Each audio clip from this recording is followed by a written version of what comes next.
اب میں بلا کسی تاخیر اپنے اس پروگرام کے آخری مقرر فضیلت الشیخ حضرت مولانا عبد الغفار صاحب سلفی حفظہ اللہ، ریسرچ اسکالر BHU یعنی بنارس ہندو یونیورسٹی سے میں انتہائی ادب کے ساتھ درخواست کرتا ہوں کہ آپ تشریف لائیں اور ہم سامعین سے خطاب کریں۔ آپ کی شخصیت محتاج تعارف نہیں، الحمدللہ آپ ایک بہترین داعی ہیں اور ملک ہندوستان کے مختلف علاقوں میں بارہا دعوت و تبلیغ کے سلسلے میں آپ جایا کرتے ہیں۔ رب ذوالجلال سے دعا ہے کہ اللہ رب العالمین آپ کی ان کاوشوں کو، کوششوں کو قبول فرمائے اور آپ کی دعوت سے پورے ہندوستان کے چپے چپے میں اللہ توحید کے پرچم کو بلند فرما دے، آمین۔ میں شیخ محترم سے درخواست کرتا ہوں کہ آپ تشریف لائیں۔ السلام علیکم ورحمۃ اللہ وبرکاتہ۔ الحمدللہ نحمده ونستعینه ونستغفره ونعوذ باللہ من شرور انفسنا ومن سیئات اعمالنا، من يهده اللہ فلا مضل له ومن يضلل فلا هادي له، واشهد ان لا اله الا الله وحده لا شريك له، واشهد ان محمدا عبده ورسوله۔ يا ايها الذين آمنوا اتقوا الله حق تقاته ولا تموتن الا وانتم مسلمون۔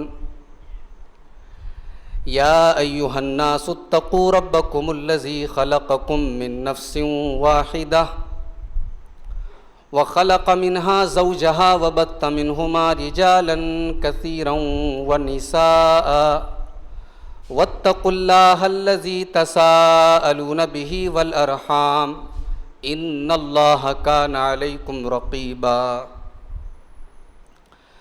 يا أيها الذين آمنوا اتقوا الله وقولوا قولا سديدا يصلح لكم أعمالكم ويغفر لكم ذنوبكم ومن يطع الله ورسوله فقد فاز فوزا عظيما۔ أما بعد فإن خير الحديث كتاب الله وخير الهدي هدي محمد صلى الله عليه وسلم، وشر الأمور محدثاتها وكل محدثة بدعة وكل بدعة ضلالة وكل ضلالة في النار۔ أعوذ بالله من الشيطان الرجيم، بسم الله الرحمن الرحيم۔ ظہر الفساد فی البر والبحر بما کسبت ایدی الناس۔ معزز صدر اجلاس، قابل احترام علماء کرام، معزز بزرگوں، نوجوان ساتھیوں، پردہ نشین ماؤں اور بہنوں، پیارے بچوں، آج بتاریخ 22 ستمبر 2019 بروز اتوار اللہ کے اس گھر میں ہم اور آپ ایک دینی پروگرام میں جمع ہوئے ہیں۔ اللہ تعالی ہم سب کی اس حاضری کو قبول فرمائے، اور جن نوجوانوں کی، جن احباب کی، جن بزرگوں کی محنتوں اور کوششوں سے آج کا یہ پروگرام منعقد ہوا ہے، اللہ ان سب کو جزائے خیر عطا فرمائے۔ مجھے ذمہ داروں کی طرف سے جو عنوان ملا ہے وہ بڑا ہی جنرل اور بڑا ہی عام قسم کا موضوع ہے، اصلاح معاشرہ۔ اس کو آسان زبان میں ایسے کہہ لیں کہ اس بگڑے ہوئے معاشرے کو کیسے سدھارا جائے۔ یعنی ایک بات پر سب کا اتفاق ہے، سب لوگ اس بات سے ایگری ہیں کہ سماج بہت بگڑ رہا ہے، اور عنوان دیا گیا ہے کہ سماج کو کیسے سدھارا جائے، کیسے اصلاح کی جائے۔ سماج کس سے بنتا ہے؟ ہم سے اور آپ سے بنتا ہے۔ سماج میں کوئی دوسرے سیارے کی مخلوق نہیں ہے، ہم اور آپ ہیں، ہم سے اور آپ سے سماج بنتا ہے۔ تو اگر ہم اس ٹاپک کو یہ کہہ دیں اصلاح معاشرہ کے بجائے، یا معاشرے کو کیسے سدھارا جائے اس کے بجائے اگر ہم یہ کہیں کہ ہم کیسے سدھریں گے، تو موضوع بظاہر بدل جائے گا، لیکن حقیقت وہی رہے گی، کیونکہ جب تک ہم نہیں سدھریں گے سماج نہیں سدھر سکتا۔ سماج بگڑتا کیوں ہے؟ سماج کے اندر فساد آتا کیوں ہے؟ قرآن کریم نے ایک پرنسپل بتایا، ایک اصول بتایا، ہر دور میں یہ اصول منطبق ہوگا، فٹ ہوگا۔ ظہر الفساد فی البر والبحر بما کسبت ایدی الناس، خشکی کے اندر، تری کے اندر، زمین کے اندر، کائنات کے چپے چپے میں جہاں بھی تمہیں بگاڑ نظر آئے، فساد نظر آئے، ظہر الفساد فی البر والبحر، جہاں بھی تمہیں فساد اور بگاڑ نظر آ جائے، بما کسبت ایدی الناس، وہ سمجھ جاؤ کہ تمہارے کرتوتوں کا، تمہارے اعمال کا، تمہارے گناہوں کا، تمہاری بدعمالیوں کا نتیجہ ہے۔ سماج کا بگاڑ ہمارے کرتوتوں سے ہے، اور سماج کا بگاڑ ہی نہیں، سماج کے اندر جو پرابلمز ہیں، جو سمسیائیں ہیں، جو پریشانیاں ہیں، جو مشکلات ہیں، وہ بھی ہمارے کرتوتوں کی وجہ سے۔ اللہ نے فرمایا وَمَا أَصَابَكُم مِّن مُّصِيبَةٍ فَبِمَا كَسَبَتْ أَيْدِيكُمْ وَيَعْفُو عَن كَثِيرٍ، میرے بندو تمہارے اوپر جو بھی تکلیفیں آتی ہیں، جو بھی پریشانیاں آتی ہیں، وہ تمہارے اپنے ہاتھوں کی کمائی کا نتیجہ ہے، اپنے کرتوتوں کا نتیجہ ہے، اور اللہ تعالیٰ تو تمہارے بہت سارے گناہوں کو معاف کر دیتا ہے، بہت ساری غلطیوں کو درگزر کر دیتا ہے، ہر گناہ کی پکڑ نہیں کرتا ہے، لیکن جتنی مصیبتیں تمہارے اوپر آ رہی ہیں وہ تمہارے گناہوں کا نتیجہ ہیں۔ اسلامی تاریخ میں حجاج بن یوسف نام کا ایک انسان گزرا ہے، بڑا ظالم آدمی تھا، بڑے بڑے علماء کو اس نے مروایا۔ حجاج بن یوسف کے زمانے میں امام حسن بصری جو اس دور کے بہت بڑے عالم تھے، تابعی تھے، ان کے پاس لوگ آئے اور حجاج بن یوسف کی شکایت کرنے لگے، وہ ایسا کر رہا ہے، ویسا کر رہا ہے، کیا کیا جائے؟ امام حسن بصری رحمۃ اللہ علیہ عالم وقت ہیں، کیا جواب دیتے ہیں؟ ما جاء الحجاج الا بذنوبنا، اے حجاج بن یوسف کی شکایت لے کر آنے والو، آج حجاج کے جیسا ظالم گورنر اگر ہمارے اوپر مسلط ہے، اگر وہ ہمارے اوپر ظلم و ستم کر رہا ہے، الا بذنوبنا، وہ ہمارے گناہوں کی وجہ سے آج یہ دن ہمیں دیکھنا پڑ رہا ہے۔ تو سماج کیسے سدھرے گا، اس پر آج ہم تھوڑا سا وچار کریں گے، تھوڑا سا گفتگو کریں گے، غور کریں گے۔ میری طبیعت اصل میں بہت صحیح نہیں تھی، ناساز تھی، میں نے نوجوانوں سے کہا بھی، معذرت کا اظہار کیا، لیکن ان لوگوں نے کہا کہ آپ آئیے، جتنی دیر آپ بول سکیں بولیے، اور مجھے معلوم نہیں تھا کہ الحمدللہ اتنا کامیاب پروگرام اور اتنا بہترین پروگرام منعقد ہوگا۔ اللہ تعالیٰ ہم سب کی حاضری کو قبول فرمائے۔ میں 10 پوائنٹس بیان کروں گا، 10 نکات بیان کروں گا۔ سماج کیوں بگڑ رہا ہے، سماج کو سدھارا کیسے جائے، سماج کی اصلاح کیسے کی جائے، اس تعلق سے ہم 10 باتیں بیان کریں گے۔ کسی بھی سماج میں دودھ ہوتا ہے نا، دودھ کا جو جوہر ہوتا ہے وہ اس کی کریم ہوتی ہے۔ دودھ سے کریم نکال دو تو دودھ تو کہلائے گا، لیکن اس کی ویلو کم ہو جائے گی، اس کی طاقت کم ہو جائے گی، اس کا فائدہ کم ہو جائے گا۔ سماج کی کریم کیا ہے، سماج کی طاقت کیا ہے؟ یہ ینگسٹرز ہیں، یہ نوجوان ہیں، یہ 20 سے لے کر کے 40 سال کی عمر کے لوگ ہیں۔ نوجوان معاشرے کی جان ہوتے ہیں، یہ بناتے ہیں، یہ بگاڑتے ہیں، یہ قوموں کو عروج پر لے کے جاتے ہیں اور قوموں کے زوال کا سبب بنتے ہیں۔ اسی لیے کسی قوم کو تباہ کرنے کے لیے اس کے نوجوانوں کو تباہ کر دینا کافی ہے۔ اور یہی وجہ ہے کہ قرآن کریم نے انسان کی زندگی میں نوجوانی کے مرحلے کو اور نوجوانی کے پیریڈ کو طاقت کا دور کہا ہے۔ اللہ الذی خلقکم من ضعف ثم جعل من بعد ضعف قوة ثم جعل من بعد قوة ضعفا وشیبا۔ میرے بندو، اللہ تعالیٰ نے تم کو کمزور بنایا، پھر کمزور سے طاقتور بنایا، پھر طاقتور سے کمزور بنایا۔ اللہ نے 3 دور کا ذکر کیا، کمزور بنایا، پھر طاقتور بنایا، پھر کمزور بنایا۔ پہلی کمزوری سے مراد بچپن ہے، بچہ پیدا ہوتا ہے کمزور ہوتا ہے، پھر طاقتور بنایا، جوان بنایا، پھر کمزور بنایا، بڑھاپا آ گیا۔ نوجوانی طاقت کا دور ہے، نوجوانی جوش کا دور ہے، نوجوان سماج کے اندر انقلاب برپا کرنے کی صلاحیت رکھتے ہیں۔ اور اسی لیے جناب محمد رسول اللہ صلی اللہ علیہ وسلم خاص طور سے نوجوانوں کو نصیحت کرتے ہیں۔ اللہ کے نبی فرماتے ہیں اغتنم خمسا قبل خمس، 5 چیزوں کی قدر کرو، 5 چیزوں کی ویلو کو سمجھو، 5 چیزوں کو سنبھال کر کے رکھو۔ سب سے پہلی چیز جس کا نام اللہ کے نبی لیتے ہیں، شبابک قبل حرمک، اپنی جوانی کی قدر کرو اس سے پہلے کہ تمہارے اوپر بڑھاپا آ جائے۔ جب تم بوڑھے ہو جاؤ گے، جب تمہاری ہڈیاں کمزور ہو جائیں گی، جب تمہارا بدن کمزور پڑ جائے گا، تب تمہیں احساس ہوگا جوانی کتنی عظیم نعمت ہے۔ ہمارا نوجوان آج کہاں جا رہا ہے؟ اس کی زندگی کیسے گزر رہی ہے میرے بھائی؟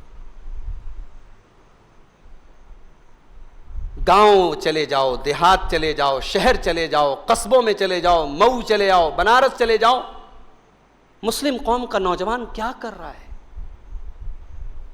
اس کی زبان پر یا تو کھانے کی بات ہے، یا پینے کی بات ہے، یا گھومنے کی بات ہے، یا پھر بیہودہ بات ہے۔ اس کی زندگی کا یہی مقصد ہے۔ کیا یہ ایسے نوجوانوں سے سماج سدھرے گا؟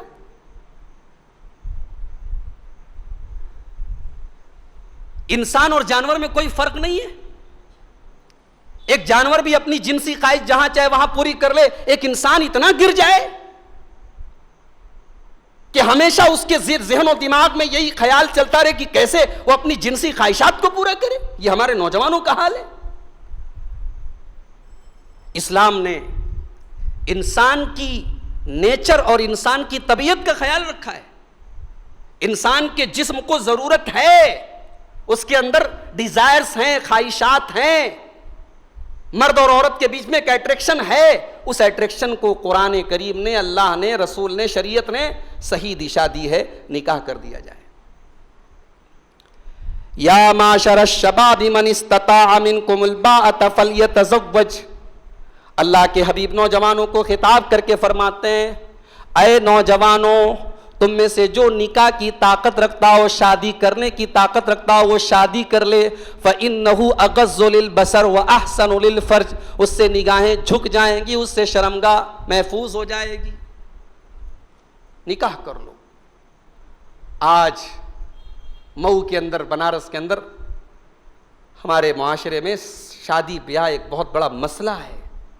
اتنے ہم نے رسم و رواج کے اتنے زنجیروں میں جکڑ دیا ہے نکاح کو، شادی کو، کہ نوجوان شادی کی عمر کو پہنچ چکا ہے لیکن شادی کے دور دور تک آثار نظر نہیں آتے۔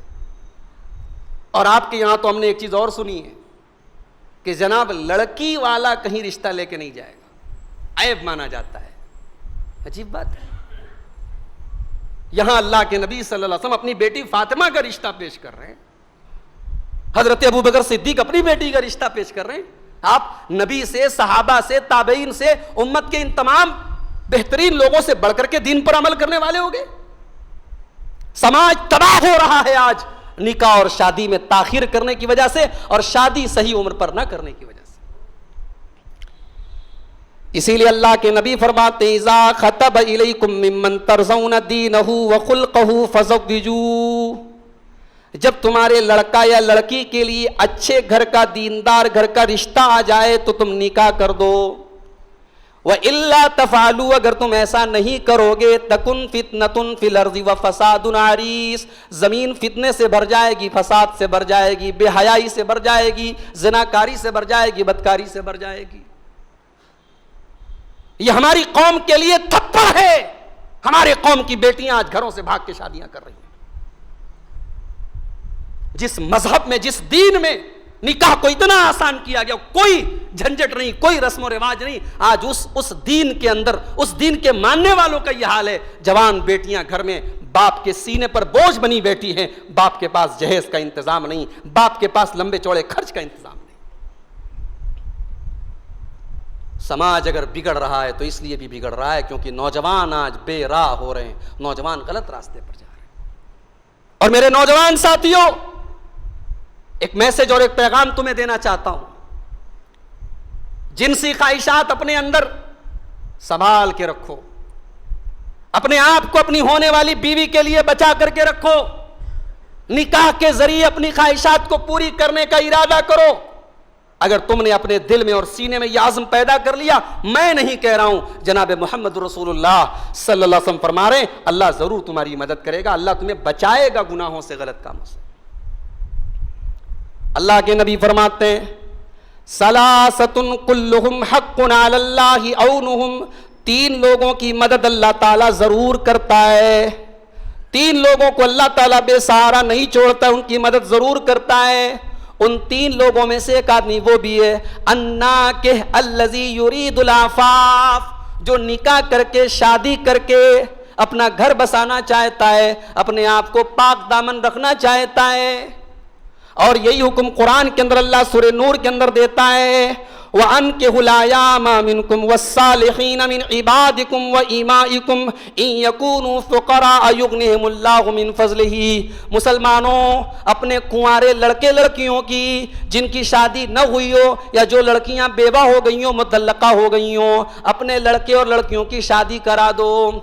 اگر وہ لڑکے غریب بھی ہوں گے، اگر مالی اعتبار سے پریشان بھی ہوں گے، نکاح کر دو، شادی کر دو، جب ذمہ داری کا بوجھ ان کے اوپر آئے گا اللہ ان کو برکت دے دے گا، اللہ ان کو مالدار بنا دے گا۔ تو نوجوان بگڑ رہے ہیں، اس لیے سماج بگڑ رہا ہے، بے حیائی بڑھ رہی ہے،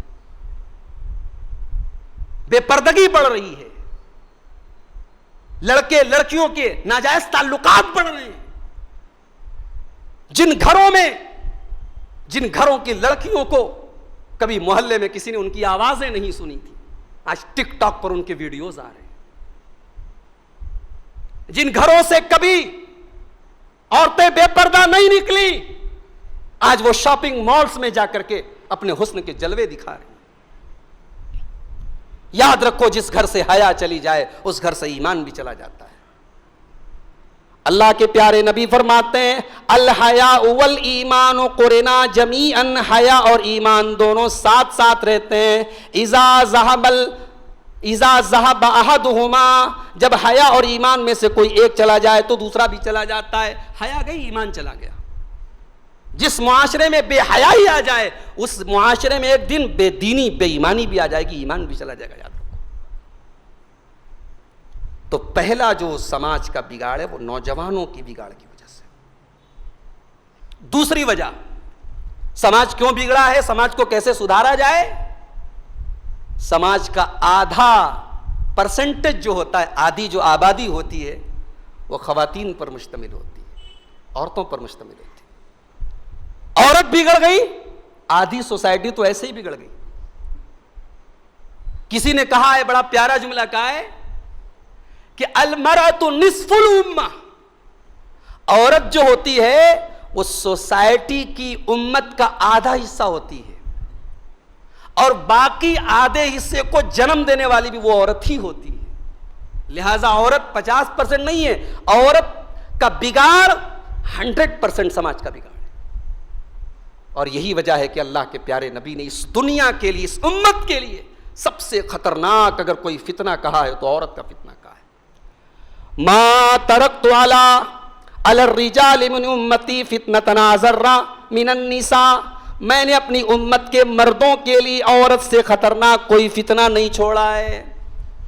ایک اور حدیث میں اللہ کے نبی فرماتے ہیں الدنیا حلوۃ خضرا، دنیا بڑی رنگین ہے، دنیا بڑی چمک دمک والی ہے، دنیا بڑی اٹریکٹیو ہے، اور اللہ نے دنیا میں تم کو بھیجا ہے تمہارا امتحان لینے کے لیے۔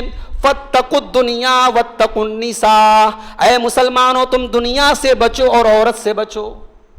یہاں عورت سے بچنے کا یہ مطلب نہیں ہے کہ عورت کو گھر سے نکال دیا جائے، شادی نہ کیا جائے، بیاہ نہ کی جائے۔ عورت سے بچو یعنی عورت کے فتنے سے بچو۔ اتنا خطرناک فتنہ ہے، بڑے بڑے متقیوں کا تقوی پاش ہو جائے، بڑے بڑے نمازی کی نماز کام نہ آئے، بڑے بڑے پرہیزگار کا تقوی ختم ہو جائے، اس کا فتنہ اتنا خطرناک ہے۔ اللہ کے نبی نے فرمایا دنیا سے بچو اور عورت سے بچو۔ آپ نے دنیا کے تمام فتنوں کو ایک طرف رکھا اور عورت کے فتنے کو ایک طرف رکھا۔ اور یہی عورت اگر ایمان والی بن جائے، دیندار بن جائے، تو یہ مریم بھی بنتی ہے جس کو اللہ پوری دنیا کے لیے آئیڈیل قرار دیتا ہے۔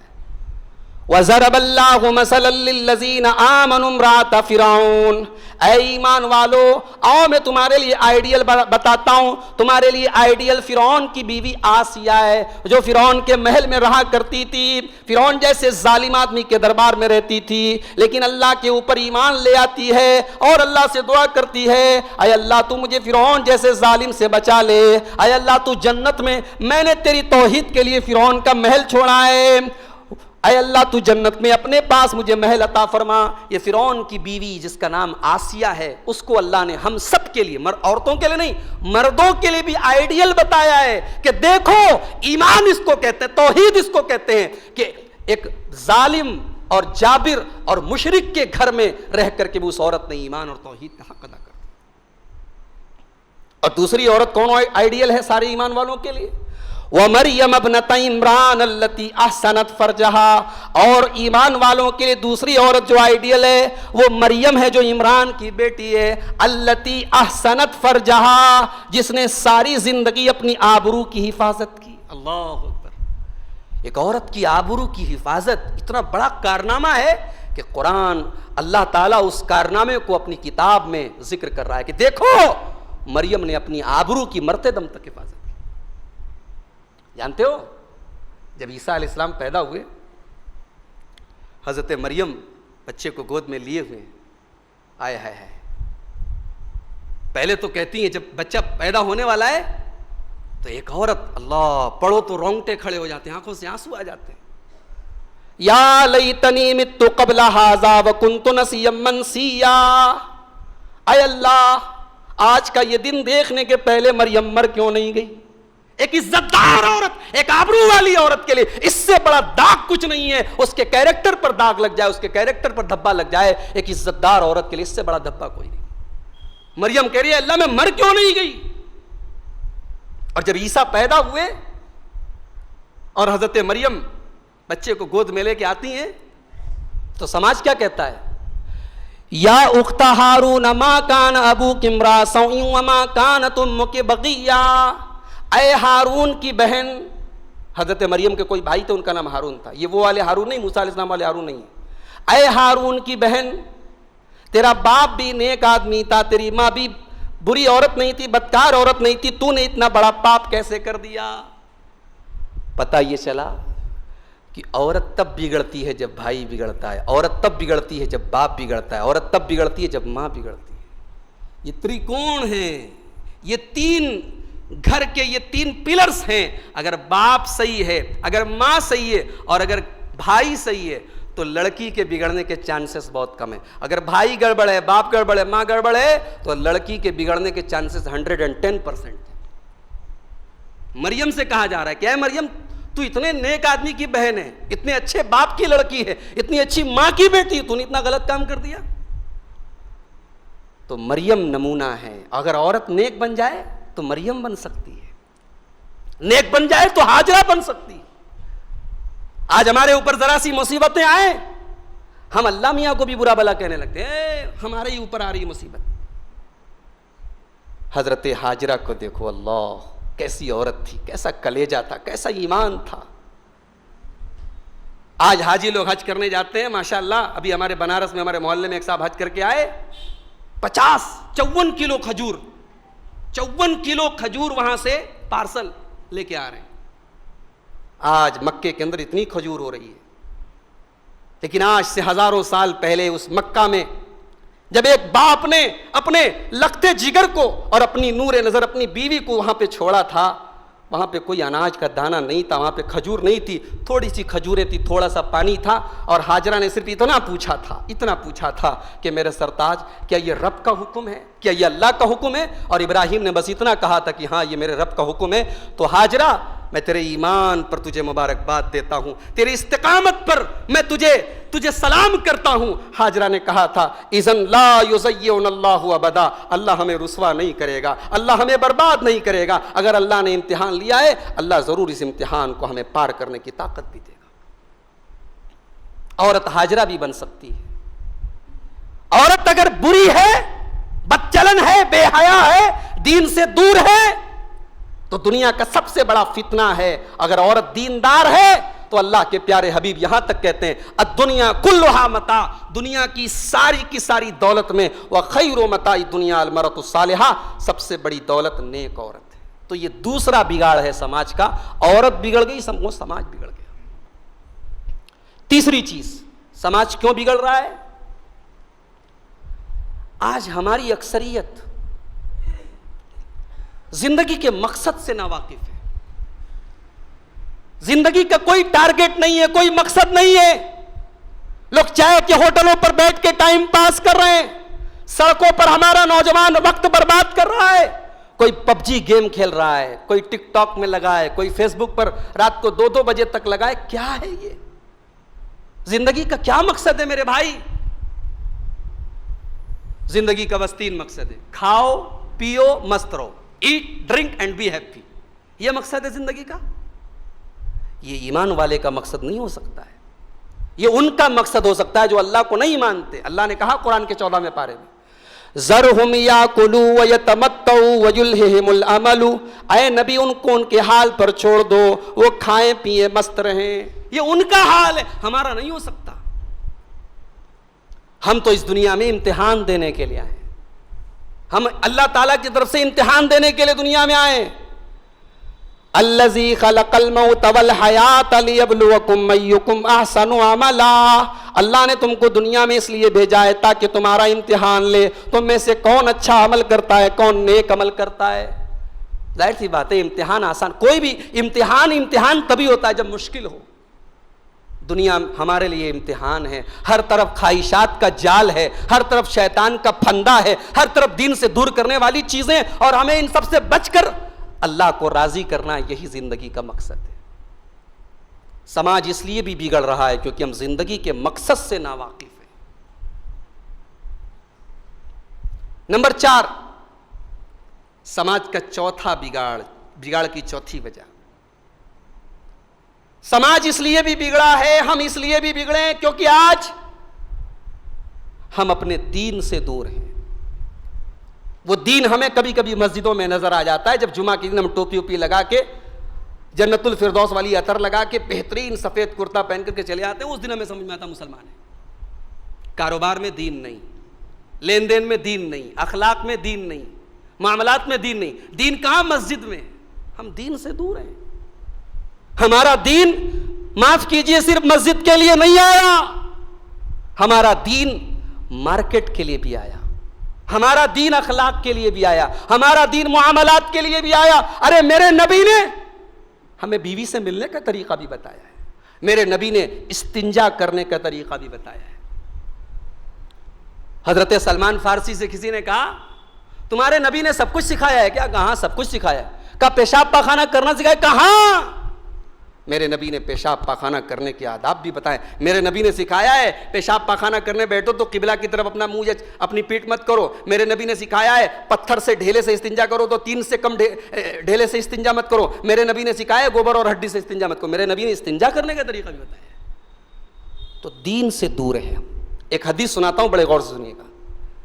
اللہ کے پیارے حبیب فرماتے، ابو داؤد کی صحیح روایت ہے، اذا تبایعتم بالعینۃ واخذتم اذناب البقر وَرَضِيتُمْ بِالزَّرْعِ، اے مسلمانوں جب تم کاروبار میں بے ایمانی کرنے لگو گے، جب تم کھیتی باڑی پر خوش ہو جاؤ گے، جب تم گائے کی دم پکڑ کر کے بیٹھ جاؤ گے، ان تمام باتوں کا مطلب کیا ہے؟ جب تم دنیا دار ہو جاؤ. اور یہاں پر ایک بات میں وضاحت کر دوں, جب میں یہ بولتا ہوں کہ دنیا دار, تو اس کا یہ مطلب نہیں ہے کہ دنیا میں رہنا, دنیا والوں کا حق ادا کرنا, بیوی کا حق ادا کرنا, بچوں کا حق ادا کرنا, یہ بھی اسلام میں غلط ہے. ارے یہ تو اسلام کے اندر ہے, یہ تو ضروری ہے. اللہ کے رسول تو یہاں تک فرماتے ہیں کہ اگر 1 دینار اللہ کی راہ میں خرچ کیا جائے, 1 دینار کسی مسکین کو دیا جائے, اور 1 دینار اپنے بال بچوں پر خرچ کیا جائے, اللہ کے پیارے حبیب فرماتے ہیں سب سے افضل دینار وہ ہے جو آدمی اپنے بال بچوں پر خرچ کرتا ہے. بال بچوں کی جو جائز ضروریات ہیں, اگر ان پر آپ پیسہ خرچ کرتے ہیں, یہ غلط نہیں ہے, ان کا حق ہے. دنیا دار کا مطلب یہ دنیا سب کچھ ہے, آخرت کو بھول جاؤ, اللہ کو بھول جاؤ, قیامت کو بھول جاؤ. ابھی آپ نے جہنم کا تذکرہ سنا, جہنم کو بھول جاؤ. یہ ہے دنیا دار کا مطلب. اللہ کے نبی فرماتے جب تم دنیا دار ہو جاؤ گے, جب تم دنیا کی چیزوں پر راضی ہو جاؤ گے اور تم دین سے دور ہو جاؤ گے, بے ایمان ہو جاؤ گے, سلط اللہ علیکم ذلن, اللہ تعالیٰ تم کو ذلیل اور رسوا کر دے گا. آج ہم کتنے ذلیل ہیں بتانے کی ضرورت نہیں ہے. ہمارے حقوق کے لیے کوئی آواز اٹھانے والا نہیں ہے, آوازیں دفن کر دی گئی. ہمارے حقوق کے لیے جو آوازیں اٹھ رہی تھی, ان آوازوں کو بھی دفن کر دیا گیا. اب تو وہ حالات ہیں کہ مار کھاؤ بھی اور یہ بھی مت بولو کہ ہم مار کھا رہے ہیں. یہ حالات ہے, ایسا ذلیل, ایسی ذلت ہے. لیکن ہاں وہ ایک الگ ٹاپک ہے کہ ان حالات میں ہم کیا کریں. ابھی میری ایک تقریر ہوئی تھی کچھ دنوں پہلے آپ کے مئو میں. ان حالات میں ہمیں کیا کرنا چاہیے؟ ہمیں اپنے سارے پوائنٹس مضبوط رکھنے چاہیے. آنے والا دن ہندوستان کے لیے اور ہم مسلمانوں کے لیے بڑا مشکل اور نازک دور ہے. ہم اپنے پوائنٹس مضبوط رکھیں. ہم سب نے دیکھا کہ آسام کے اندر کیا ہوا ہے, وہ ساری چیزیں ہمارے یہاں بھی آنے والی ہیں. ہم اپنے کاغذات وغیرہ درست کر لیں, ہم دوسروں کے انتظار میں نہ رہیں کہ دوسرے آ کے ہمارا کام, ہمیں خود کرنا پڑے گا. ہر آدمی کو اپنا کام خود کرنا پڑے گا. تو اللہ کے نبی فرما رہے جب تم دنیا دار ہو جاؤ گے تو اللہ تم کو ذلیل کر دے گا. کتنا ذلیل کرے گا؟ ایسی ذلت ڈال دے گا کہ ختم نہیں ہوگی. اور وہ ذلت کب ختم ہوگی؟ حتی ترجعوا الی دینکم, جب تم اپنے دین کی طرف پلٹو گے, دین کی طرف لوٹ جاؤ. میرے بھائیوں, آج یہ امت دین سے دور ہے, مسلمان دین سے دور ہے, اس لیے بھی سماج بگڑا ہوا ہے. نمبر 5, سماج بگڑا ہے, معاشرہ بگڑا ہے. کیوں؟ کیونکہ معاشرے میں آج علم دین کی کمی ہے. معاشرے کا یہ حال ہے کہ معاشرے کا ایک پڑھا لکھا ایجوکیٹڈ, ویل ایجوکیٹڈ انسان جو کسی بینک کا مینیجر بھی ہے, جب وہ کون بنے گا کروڑ پتی میں جاتا ہے, اندور کا رہنے والا ایک نوجوان لڑکا, اور امیتابھ بچن اس سے سوال کرتا ہے کہ اسلام میں ان چاروں میں سے کون انسان ایسا, ان چاروں میں سے کون شخصیت ایسی ہے جو پیغمبر نہیں ہے؟ آپشن آتا ہے آدم, موسیٰ, محمد صلی اللہ علیہ وسلم اور حضرت جبرائیل. تو وہ مسلمان جو ہماری قوم کا پڑھا لکھا نوجوان ہے, وہ فوراً سر ہلا کے کہتا ہے سر مجھے اس سوال کا جواب نہیں آتا, فلپ دا کوسچن, سوال کو بدل دیجیے. یہ ہماری قوم کے نوجوانوں کے علم دین سے ان کی واقفیت کا حال ہے. دین کی نالج اتنی زیرو ہے, اتنی کمزور ہے. وضو کرنے بیٹھ جائیں تو شاید 100 میں 5 لڑکے آپ کو ایسے ملیں گے جن کو وضو کرنے کی تمیز ہو, وضو کرنے کا طریقہ آتا ہو. جنازے کی نماز میں کھڑے ہو جاؤ تو شاید 100 میں 90 لوگ آپ کو ایسے ملیں گے جن کو جنازے کی نماز کا صحیح طریقہ بھی نہیں معلوم ہے. بیٹا اپنے باپ کا جنازہ پڑھ رہا ہے, اسے پتہ بھی نہیں کہ جنازے میں ہم کو کیا پڑھنا ہے. دین سے دور ہے. اور جب دین سے دور ہیں تو یاد رکھو, جب ہم بات علم دین کی کرتے ہیں تو اس کا یہ مطلب نہیں کہ آپ جامعہ عالیہ میں پڑھیں گے, جامعہ اثریہ میں پڑھیں گے, جامعہ فیض عام میں پڑھیں گے, جامعہ محمدیہ میں پڑھیں گے تبھی آپ علم دین سیکھیں گے. علم دین 2 طرح کا ہوتا ہے. ایک علم دین کا گہرائی کے ساتھ علم حاصل کرنا, ایک ہوتا ہے علم دین کا بیسک علم حاصل کرنا. بیسک علم ہم سب کو حاصل کرنا ہے. نماز کا طریقہ سب کو سیکھنا ہے, وضو کا طریقہ سب کو جاننا ہے, غسل کا طریقہ سب کو جاننا ہے, ایمان اور عقیدے کی ضروری باتیں سب کو جاننی ہیں. یہ صرف علماء کا کام نہیں ہے, یہ مدرسے میں پڑھنے والوں کا کام نہیں, ہم سب کا کام ہے. علماء سے جڑو, علماء سے رابطہ جوڑو. آج امت اس لیے بھی برباد ہے کہ آج علماء کی جگہ جاہلوں نے لے لی. انٹرنیٹ کی دنیا ہے, یوٹیوب ہمارا موبائل پر ہمارا نوجوان چلا رہا ہے, ایک سے ایک تقریر کرنے والے, بیان کرنے والے. ہمارا نوجوان سمجھتا ہے تقریر تو بڑی اچھی ہے, فارورڈ بھی کر رہا ہے, شیئر بھی کر رہا ہے, گروپوں میں ڈال رہا ہے, اور جناب جس کی تقریر وہ ڈال رہا ہے وہ اس کے دل میں صحابہ کا بغض ڈال رہا ہے. سنا ہے آپ نے بھی, ہمارے لکھنؤ کے ایک بہت بڑے عالم صاحب ہیں, ان کا ایک بیان آیا ہے, شاید آپ نے سنا ہو. وہ کہتے ہیں کہ جناب حضرت علی کا حضرت معاویہ کا جو اختلاف ہوا تو نعوذ باللہ حضرت معاویہ کے لشکر میں جتنے لوگ تھے سب نعوذ باللہ منافق تھے. کس کو منافق کہا جا رہا ہے؟ اللہ, جن کی بدولت ایمان کی پونجی ہمیں ملی ہے. ارے جن صحابہ کی قربانیوں کی وجہ سے آج اسلام ہمیں ملا ہے, آج ان صحابہ کو منافق کہا جا رہا ہے. اور منافق کہنے والا کون ہے؟ بہت بڑا عالم ہے, بہت بڑا, اس کی بڑی لمبی چوڑی ڈگری ہے. یاد رکھو, میں اپنے نوجوان بھائیوں کو خاص طور سے بتانا چاہتا ہوں, صحابہ کے مقام کو سمجھو. اگر زندگی میں موبائل چلانے سے, فیس بک چلانے سے, واٹس ایپ چلانے سے فرصت ملے تو تھوڑا صحابہ کی زندگیوں کو بھی پڑھ لو. اب تو ماشاءاللہ یوٹیوب پر بھی صحابہ کی سیرتیں موجود ہیں, بیانات موجود ہیں, تھوڑا صحابہ کو بھی پڑھو. یاد رکھو, ہم زندگی بھر سجدے کر کر کے مر جائیں, کسی ایک صحابی کے پاؤں کی دھول کے برابر نہیں ہو سکتے. ارے ہم کتنے بھی نیک ہو جائیں, ہم وہ آنکھیں کہاں سے لائیں گے جنہوں نے جمال مصطفیٰ کا دیدار کیا ہے؟ ہم وہ ہاتھ کہاں سے لائیں گے جنہوں نے مصطفیٰ صلی اللہ علیہ وسلم کو چھوا ہے؟ ہم وہ دل کہاں سے لائیں گے جن دلوں کا محمد رسول اللہ نے تزکیہ کیا ہے؟ ہم وہ مجلسیں کہاں سے لائیں گے جس میں شمع رسالت اپنے پروانوں کو دین کی باتیں سکھایا کرتے تھے؟ ہم متقی بن جائیں, ہم نیک بن جائیں, ہم کچھ بھی بن جائیں, صحابی نہیں بن سکتے. صحابی جس کو بننا تھا وہ بن گیا, اب کائنات میں کوئی اور صحابی نہیں بن سکتا. آج صحابہ کے مقام پر کیچڑ اچھالا جا رہا ہے. اور کون اچھال رہا ہے؟ صاحب علم دین کی باتیں کر رہا ہے. تو پہچانو کہ کون عالم ہے اور کون عالم کے بھیس میں آپ کو گمراہ کر رہا ہے. اللہ کے نبی کی یہ بھی پیشن گوئی ہے. بخاری شریف کی 100 نمبر کی حدیث ہے, اللہ کے نبی نے فرمایا کہ قیامت کے پہلے ایک ایسا دور آئے گا جب دنیا سے علماء چلے جائیں گے اور جاہل لوگ لوگوں کو مسئلہ بتائیں گے, جاہل لوگ لوگوں کی رہنمائی کریں گے, جاہل لوگ لوگوں کے سوال کا جواب دیں گے. تو آج علم دین سے دور ہیں, اس لیے بھی آج سماج بگڑا ہوا ہے. نمبر 6, چھٹی چیز,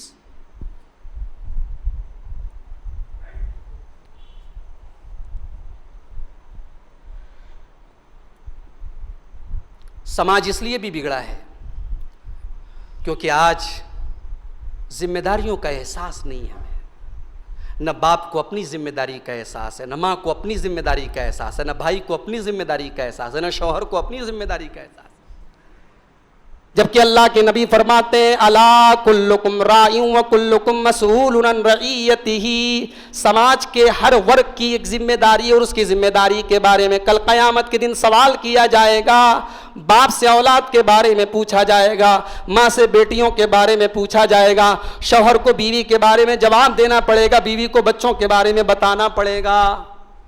قرآن نے صرف یہی نہیں کہا ہے کہ اپنے آپ کو جہنم کی آگ سے بچاؤ, فرمایا قو انفسکم و اہلیکم نارا, اے ایمان والو اپنے آپ کو اور اپنے گھر والوں کو جہنم کی آگ سے بچاؤ. میرے پیارے ساتھیو, ہمیں اور آپ کو جب تک اپنی ذمہ داریاں ہم نہیں سنبھالیں گے سماج نہیں سدھر سکتا ہے. ذمہ داریاں سنبھالنی پڑیں.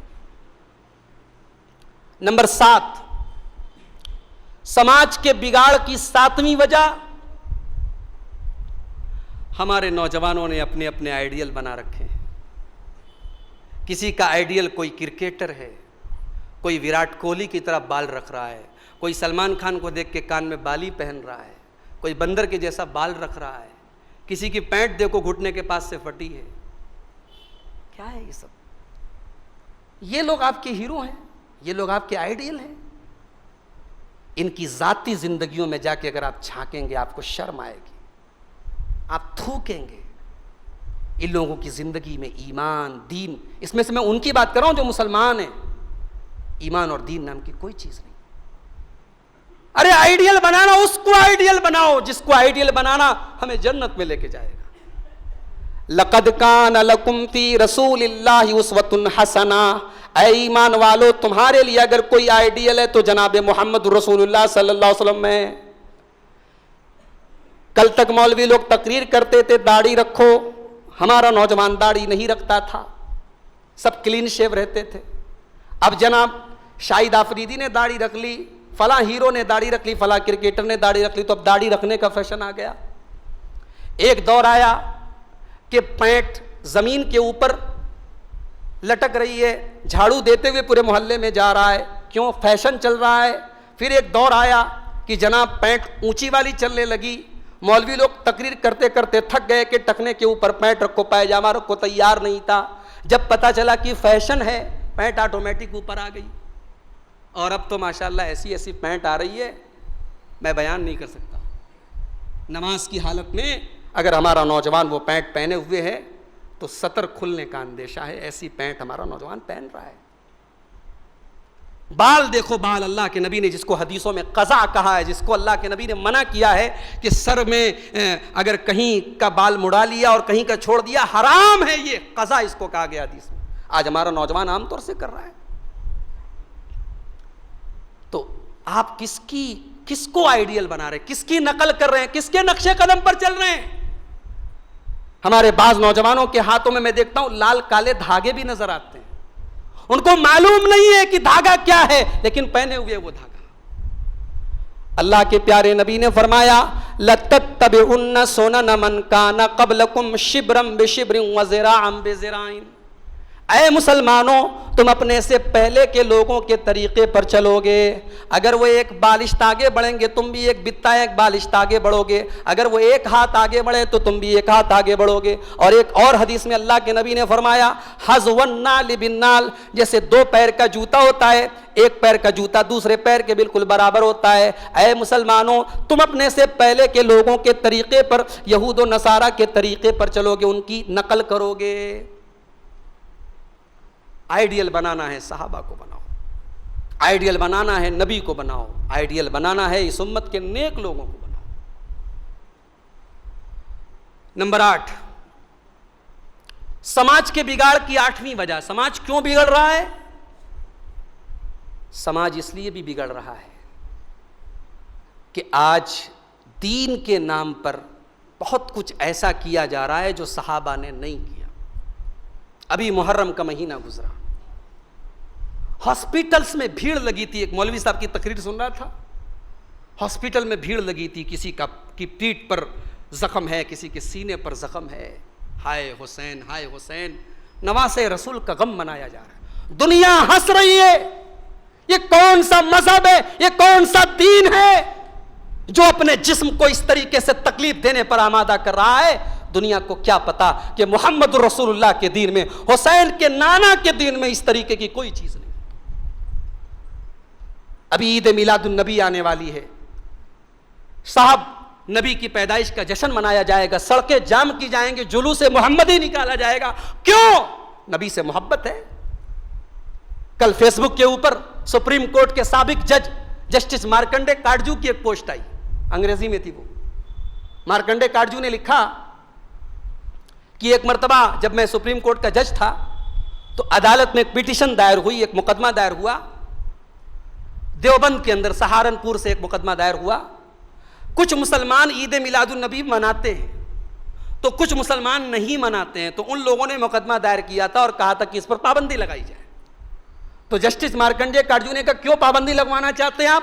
تو ان لوگوں نے یہ کہا کہ جناب یہ جو لوگ نبی کا جنم دن منا رہے ہیں یا پیدائش کا جشن منا رہے ہیں، یہ نبی کو خدا مان رہے ہیں، نبی کو اللہ مان رہے ہیں۔ تو مارکنڈے کاٹجو پڑھا لکھا آدمی ہے، قابل آدمی ہے، سپریم کورٹ کا جج رہا ہے، اس نے کہا کہ میں نے اس سپریم کورٹ میں جس نے استغاثہ دائر کیا تھا میں نے رد کر دیا، اور میں نے کہا یہ کون سی بات ہوئی؟ جنم دن ہم ایک دوسرے کا مناتے ہیں، اپنا مناتے ہیں، نبی کا منا لیا تو کون سی بڑی بات ہوگی؟ خدا بنانا کیسا ہو گیا؟ اس کے بعد جسٹس کاٹجو نے لکھا کہ آج اس طریقے کے کٹر لوگوں نے اسلام کو ایک سخت مذہب بنا دیا ہے اور ان کی وجہ سے اسلام بدنام ہو گیا، جبکہ اسلام بہت اچھا دین ہے۔ تو میں نے ان کی اس پوسٹ پر انگریزی میں ایک جواب دیا تھا، میں نے کہا تھا سر سب سے پہلی بات تو یہ ہے کہ جس نے بھی یہ کہا کہ محمد صلی اللہ علیہ وسلم کا کا عید میلاد منانا یا ان کا برتھ ڈے منانا ان کو خدا بنانا یہ غلط بات ہے. خدا بنانا یا ان کو رب بنانا دوسری چیز ہوتی ہے. لیکن یہ بھی سچ ہے کہ یہ دین کا ایک حصہ نہیں ہے. نبی کے صحابہ جو نبی سے سب سے زیادہ محبت کرتے تھے انہوں نے کبھی اس طریقے کا کوئی کام نہیں کیا. نبی سے محبت یہ ہے نبی کے طریقے پر چلا جائے. نبی سے محبت کے نام پہ سڑکیں جام کرنا معاف کیجیے یہ نبی سے محبت نہیں ہے. اس کے بعد میں نے جسٹس کاٹجو کے اسی پیغام میں لکھا کہ سر آپ ایک پڑھے لکھے آدمی ہیں, میں آپ کو دل سے یہ دعوت دیتا ہوں کہ آپ گہرائی کے ساتھ قرآن اور حدیث کا مطالعہ کریں. اسلام ہر اس آدمی کے لیے ہدایت کی روشنی ہے جس کے اندر ذرا سی بھی عقل ہو, شعور ہو, اور مجھے یقین ہے کہ آپ میری اس تلخ کلامی کو معاف کریں گے اور آپ اسلام کا گہرائی کے ساتھ مطالعہ کریں. آج دنیا اسلام کو پڑھنا چاہتی ہے مگر آج اسلام کے نام پر ہم کبھی شب برات میں پٹاخے چھوڑ رہے ہیں, کبھی محرم پہ ہم تعزیے نکال رہے ہیں, کبھی بار وفات کا ہم جلوس نکال رہے ہیں. کیا ہے یہ سب؟ کیونکہ ہم نے صحابہ کے منہج کو چھوڑ دیا. آج مولوی لوگ تقریر کر رہے ہیں, اپنی اپنی بدعات اور خرافات کو قرآن سے ثابت کر رہے ہیں, حدیثوں سے ثابت کر رہے ہیں, اور عوام خوش ہے. ہمارا مولوی تو قرآن پڑھ رہا ہے, ہمارا مولوی تو حدیث پڑھ رہا ہے. کوئی پوچھنے والا یہ نہیں ہے کہ مولوی صاحب قرآن کی جس آیت سے یہ بدعات ثابت کر رہے ہیں کیا یہ آیتیں ابو بکر صدیق کے سامنے نہیں تھی, عمر فاروق کے سامنے نہیں تھی, صحابہ کے سامنے نہیں تھی؟ صحابہ نے نہ تعزیہ نکالا, صحابہ نے نہ بارہ وفات منائی, صحابہ نے نہ عید میلاد کا جلوس نکالا, صحابہ نے نہ شب برات منائی. صحابہ کرام نے جیسے دین کو سمجھا ہے ویسے دین کو سمجھو.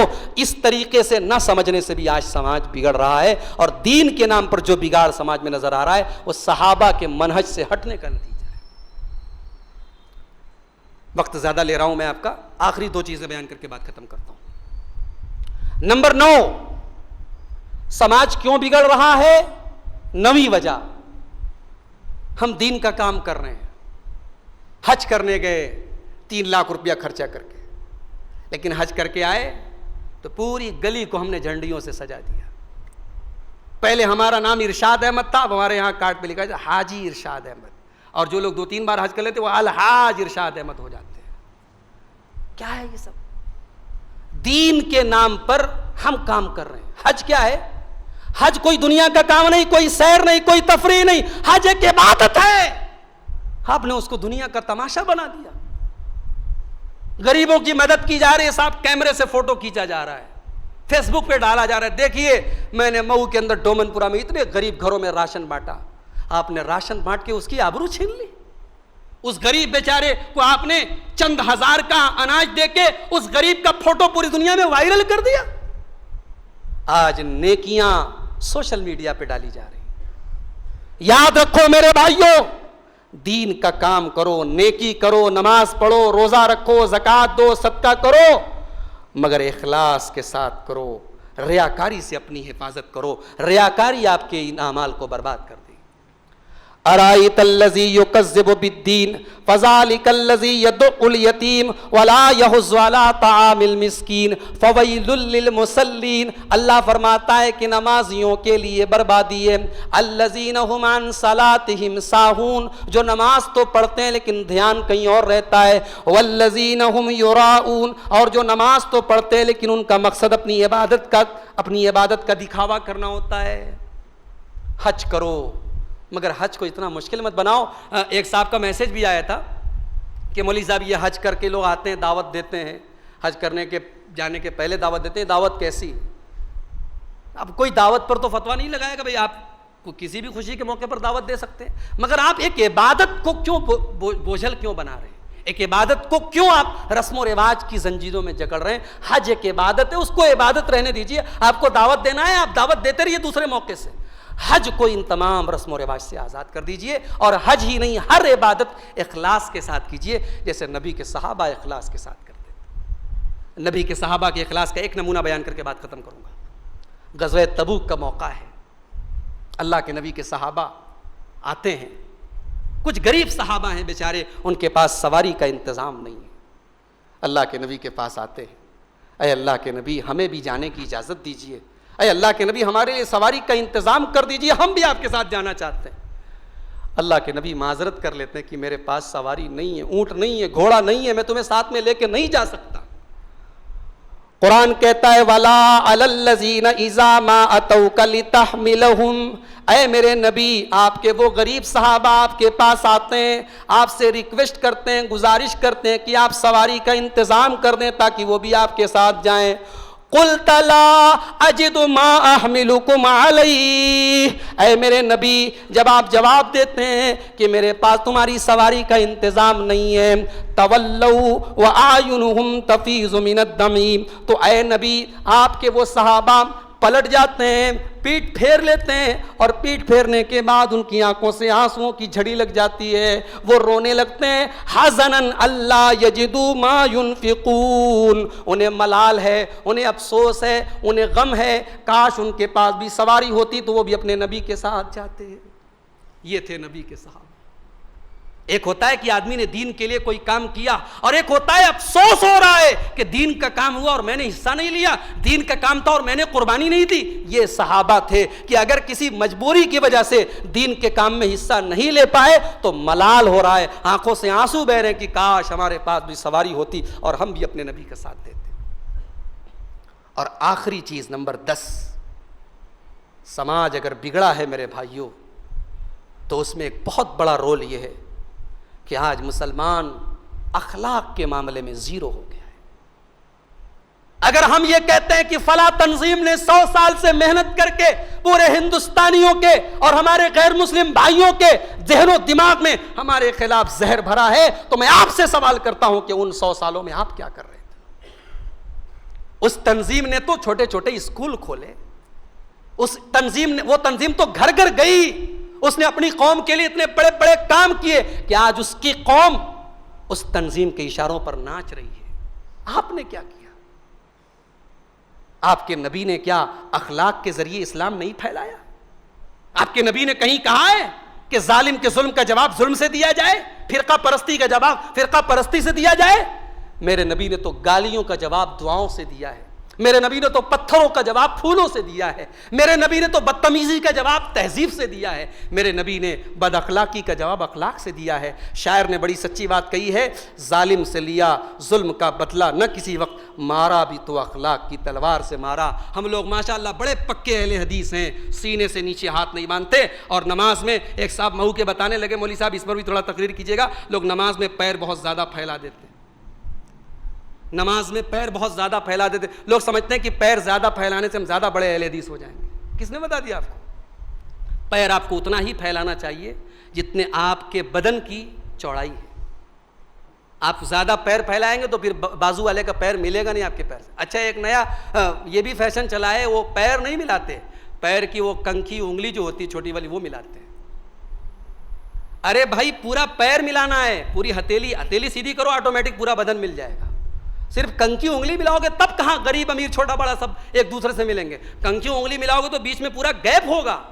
پورا پیر ملاؤ اور پیر اتنا ہی پھیلاؤ۔ اہل حدیث کا مطلب صرف یہی نہیں ہے میرے بھائی، اہل حدیث وہ بھی ہے جو اپنے اخلاق سے یہ ثابت کرے ہاں ہم نبی کے طریقے پر چلنے والے لوگ، اس کے معاملات، اس کے لین دین، اس کی بات چیت، اس کا شادی بیاہ، اس کا لباس، اس کی گفتار، اس کا کردار سب بتائے کہ ہاں یہ حدیث پر چلنے والے لوگ ہیں، یہ سلف کے منہج پہ چلنے والے لوگ ہیں۔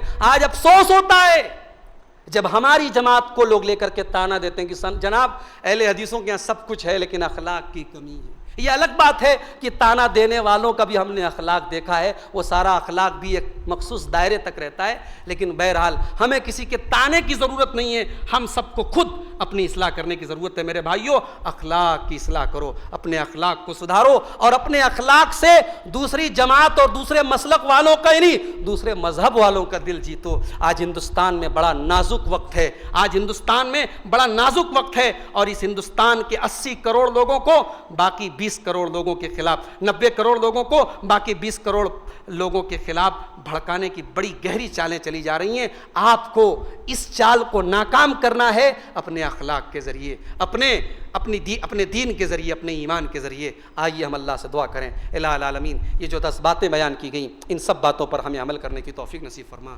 اے اللہ سماج کے بگاڑ کے لیے جو بھی بد اخلاقیاں اور بدعمالیاں ہمارے اندر ہیں، اے اللہ تو ان سب سے ہمیں بچنے کی توفیق نصیب فرما۔ اے اللہ اللہ آج کا یہ پروگرام جن بھائیوں اور جن نوجوانوں کی محنتوں سے منعقد ہوا، بہت سارے نام ہیں، میں نام نہیں لیتا ہوں، بس اتنا کہتا ہوں اللہ ان سب کی کوششوں کو قبول فرمائے، اللہ ان کے رزق میں برکت عطا فرمائے، جو ہم میں سے بیمار ہیں اللہ سب کو شفائے کامل عاجل عطا فرمائے، جو ہم میں روزی روٹی سے پریشان ہیں، کاروبار سے پریشان ہیں، اللہ سب کی روزی روٹی میں برکت نصیب فرمائے۔ رب العالمین ہمارے وہ بھائی جو اپنے گھروں میں ٹینشن کا شکار ہیں، بھائی بھائی میں جھگڑا چل رہا ہے، باپ بیٹے میں بات چیت بند ہے، اللہ تعالیٰ گھروں کے ان تمام اختلافات کو حل فرما دے اور رشتوں میں محبت پیدا فرما دے۔ ہمارے جو بہنیں اور بیٹیاں ان کے رشتوں کے لیے ان کے گارجین پریشان ہیں، اللہ ان کے رشتوں کو آسان کر دے، اللہ ہمارے جان و مال کی، ہماری عزت و آبرو کی حفاظت فرمائے، اللہ ہمارے مسجدوں کی، ہمارے دینی اداروں کی حفاظت فرمائے، اللہ ہمارے وطن ہندوستان کی حفاظت فرمائے اور اس ملک کے تمام باشندوں کو امن، چین اور سکون کے ساتھ رہنے کی توفیق نصیب فرمائے۔ اللہ ہم کو زندگی کی آخری سانس تک ایمان پر رہنے اور ایمان پر دنیا سے جانے کی توفیق نصیب فرمائے، آمین۔ ربنا تقبل منا انک انت السمیع العلیم وتب علینا انک انت التواب الرحیم، والسلام علیکم ورحمۃ اللہ وبرکاتہ۔